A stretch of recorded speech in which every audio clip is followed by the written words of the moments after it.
a la Escuela Apostólica y Profética Peña de Águilas. Estos videos están vinculados para generar un seminario que, si lo deseas, puede tener un valor académico y curricular. Puedes recibir un título. La información la encuentras en la página buscatufe.com. Entras a la sección de educación y bueno, ahí buscas la Escuela Apostólica y Profética Peña de Águilas. Si deseas que tenga un valor académico el seminario, necesitas adquirir mi libro, este libro que está vinculado a estos videos, o es un apoyo o es un complemento. Se complementa el libro con los videos con el libro. Lo puedes adquirir en Amazon. Búscalo por mi nombre, Lauro Eduardo Ayala Serrano, y bueno, te lo envían a tu domicilio con un solo clic. Amazon.com. Bienvenido a la Escuela Apostólica y Profética Peña de Águilas.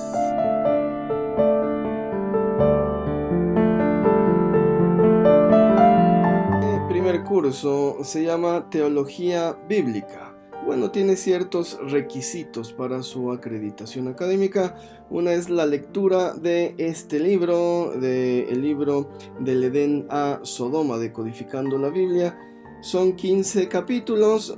Vamos a hacer videos en referencia a estos capítulos y se necesita entregar un resumen ejecutivo por cada capítulo. Es decir, hay que enviar 15 resúmenes ejecutivos a través de la página de la Escuela Apostólica y Profética Peña de Águilas en buscatufe.com.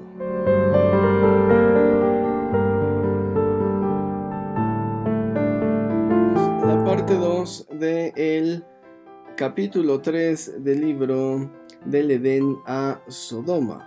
Puedes adquirir el libro sin inscribirte al seminario. Puedes inscribirte al seminario en la Escuela Profética Peña de Águilas. La escritura dice en Génesis 4:14: Bejayakol motzi yehar geni, y sucederá que quien me encuentre me asesinará. Es la preocupación que tiene Caín cuando Dios lo expulsa por haber asesinado a su hermano. Dice: me vas a expulsar, voy a estar fuera de tu protección, de tu cobertura, y si alguien me encuentra simplemente me va a asesinar. Bueno, el texto es muy profundo, el versículo es muy profundo.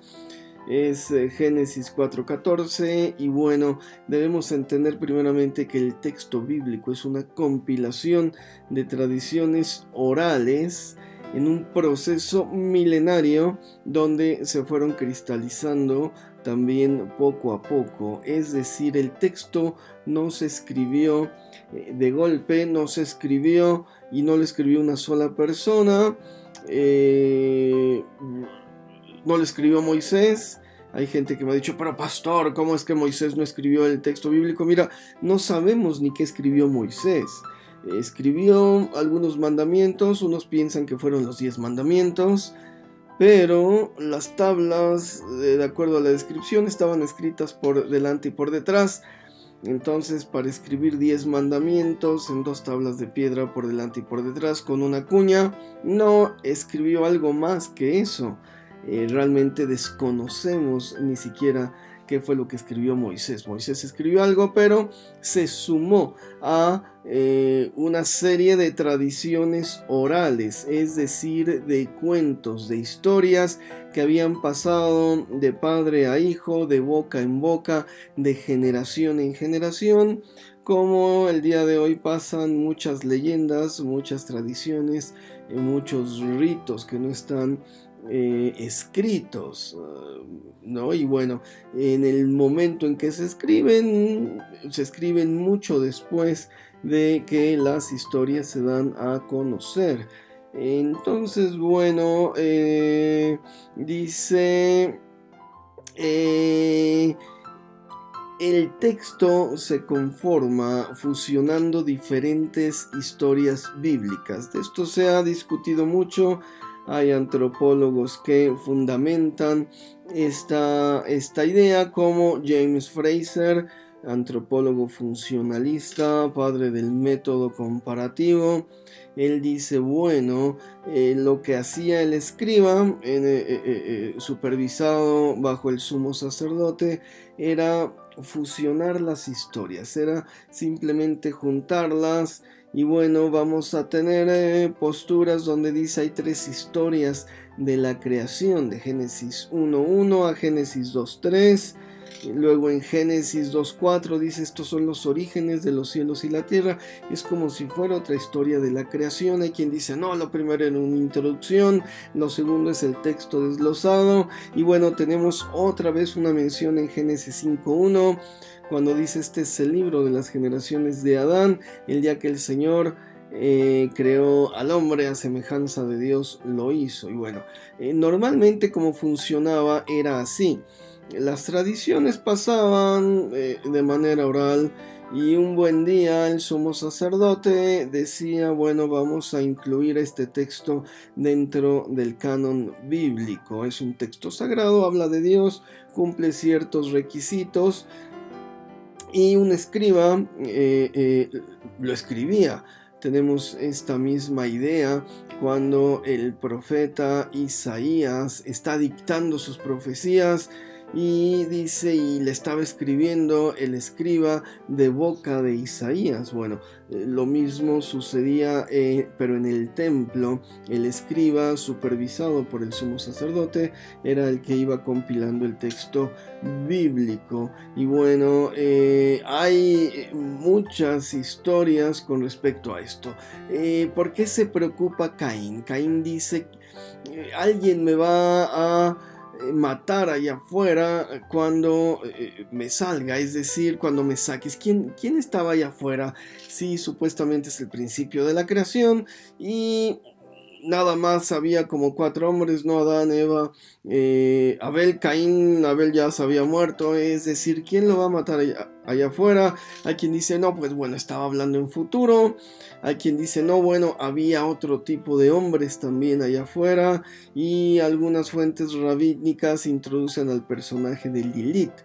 Lilith, de acuerdo a las fábulas judaicas, fue la primera esposa de Adán y bueno, era una mujer adúltera, insaciable, demasiado sexual y bueno, le pone el cuerno con un montón de demonios y nacen unos hombres medio humanos, medio divinos y por eso Dios destruye la creación. Esta es una idea que tiene algunos fundamentos en ciertos teólogos o en ciertos teóricos. El nombre de Lilith aparece en hebreo en 34:14, en Isaías 34:14. La traducción al español normalmente es como el pelícano, dice allí habitará el pelícano y la lechuza. Bueno, en realidad dice Lilith y los rabinos dicen, pues ¿quién era Lilith? ¿Por qué aparece esta mujer aquí? Y desarrollan toda esta teología de que ya había personas en la tierra de Nod que eran los hijos de Lilith y bueno, los que iban a matar a Caín cuando Dios lo echara fuera y le quitara la protección. Y vamos a tener un texto muy oscuro en Génesis 6:2, donde dice, los hijos del Señor, los Beneja Elohim, vieron que las hijas de los hombres, las Banot Hadam, eran hermosas. Y luego en Génesis 6:4 nos va a mencionar los Nefilim. Los Nefilim, estos teóricos dicen, bueno, fue el resultado de esta mezcla entre seres humanos y es demonios que cohabitaron con Lilith. Esos son los Nefilim. Bueno, son fábulas judaicas, ni siquiera fueron aceptadas por el judaísmo dentro de los textos canónicos como textos sagrados. Se quedan como leyendas o como mitos en el pensamiento popular, pero no entran como textos sagrados, es decir, son simples fábulas o simples leyendas. Hay otra postura un poco más científica o más clara sobre las personas que habitaban este lugar después de que Caín fuera echado fuera. Y bueno, esto es en base a las genealogías. Hay todavía una postura más también que podría apoyar la idea de la Eva mitocondrial. La Eva mitocondrial representa a un grupo específico de humanos. Es decir, en la Tierra había muchos grupos humanos, pero el único que sobrevivió fue el de Eva, de acuerdo a los genetistas. Entonces, bueno, esto pudiera ser una remembranza de decir si había otros grupos de homínidos superiores, no sé, Homo sapiens, qué sé yo, pero nada más sobrevivió uno. Es el grupo del que estamos hablando, nuestro personaje principal, Adán y Eva. También es un poco difícil.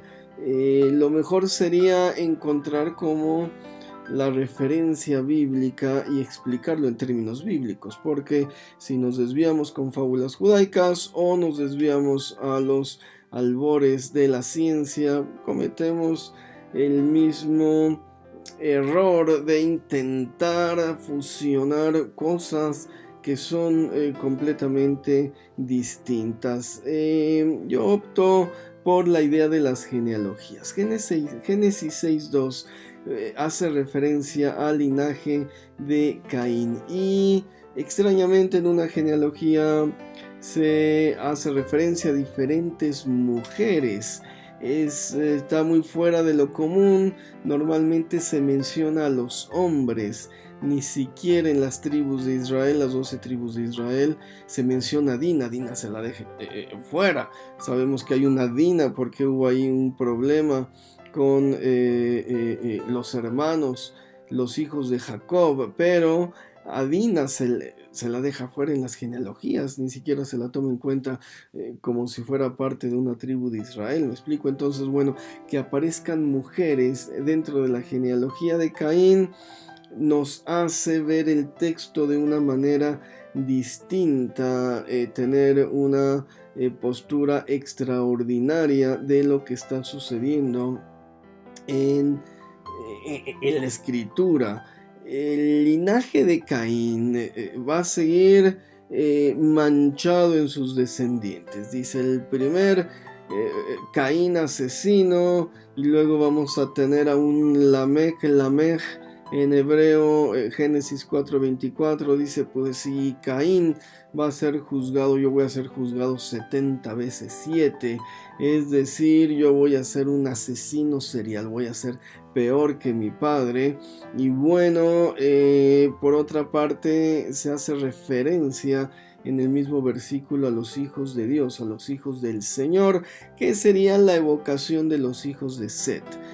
Shet en hebreo, porque Dios le sustituyó Shatá Ish a Eva. Entonces, bueno, no pueden mantener un sistema endógamo limpio de la descendencia de Set, diría el texto bíblico, sino que incluso los hijos de Set se mezclaron con las hijas de Caín, que vendrían a ser las hijas de los hombres. Y Dios se enoja, dice, no es posible que los hijos de Set se estén también contaminando con estos asesinos seriales, con estos asesinos terribles, con estas personas nefastas, porque normalmente, bueno, vamos a tener esta postura bíblica de un sistema endógamo. Es muy importante para Dios, y dice, no encontrarás pareja con las hijas de los extranjeros, buscarás mujeres de las hijas de Israel, no emparentarás con ellos porque te llevarán a la idolatría, a sus dioses, etc. Entonces, bueno, desde un principio se ve que al Señor le interesa mucho guardar sistemas endógamos. mientras que la genealogía de Caín está contaminada y es una serie de asesinos. La genealogía de Set dice, pues voy a emparentar con estas mujeres de Lamej, y aparecen las mujeres como si fueran las hijas de los hombres contaminadas, y los hijos de Set como si fueran los hijos de Dios, que pues tenían una espiritualidad, que cuando menos no eran asesinos, no habían matado al hermano, y querían mantener una división, lo cual no pueden lograr. Entonces, bueno, podría tener muchas más bases. Con Enoch lo vamos a ver en el siguiente apartado, porque Enoch haya méritos delante del Señor, aunque su genealogía haya sido mezclada. Y bueno, su conversión en Metatrón, etc.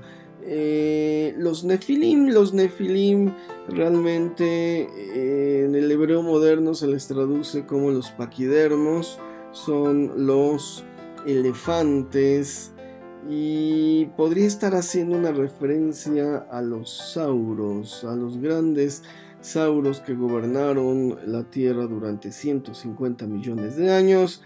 Para todos aquellos que dicen la Biblia no menciona a los dinosaurios, bueno, la mención de los Nefilim podría, o más bien es una clara referencia a esos dinosaurios que gobernaron durante tanto tiempo los años. Entonces, ¿a qué le teme Caín, o a quién le teme Caín que lo maten? Bueno, serían sus propios descendientes. Dice, me vas a echar y me van a matar. ¿Quiénes? Pues mis propios hijos van a vengar la muerte del tío, es decir, alguien me va a asesinar por ahí. Hay más, no es que haya más gente, es que va a haber más personas, y unos son hijos de Dios, la descendencia de Set, pero también hay otros hijos de los hombres que son bastante malos y bastante violentos. Entonces, bueno, si dejamos a un lado lo místico y nos enfocamos de lleno en el texto bíblico, podemos encontrar alguna referencia interesante, profunda, lógica, y explicando el texto con los mismos términos que nos maneja la escritura. Pasemos pues al siguiente estudio dentro del capítulo 3. Presento los libros que he escrito: la Biblia diacrónica con hebraísmos, una historia lineal donde se presentan los hechos de manera cronológica, con hebraísmos que nos ayudarán a comprender la profundidad del texto bíblico, los nombres de Dios y el poder en los nombres de Dios. El primero, una compilación de 1000 nombres de Dios, de más de 1000 nombres de Dios, su traducción al español, su transliteración, su pronunciación más adecuada. Y el segundo es este mismo libro con una explicación de cada nombre y el poder que podemos nosotros hacer fluir de lo alto para recibir las bendiciones de Dios, del Eterno, mediante la pronunciación de su nombre. Interpretaciones bíblicas sefardíes, son interpretaciones bíblicas de la comunidad judía que vivió en España entre los siglos XII al XVI, y finalmente toda la serie de mis libros sobre el Talmud. Ya vamos hasta el número 7, que son interpretaciones bíblicas de principios de siglo de los rabinos contemporáneos a Jesucristo.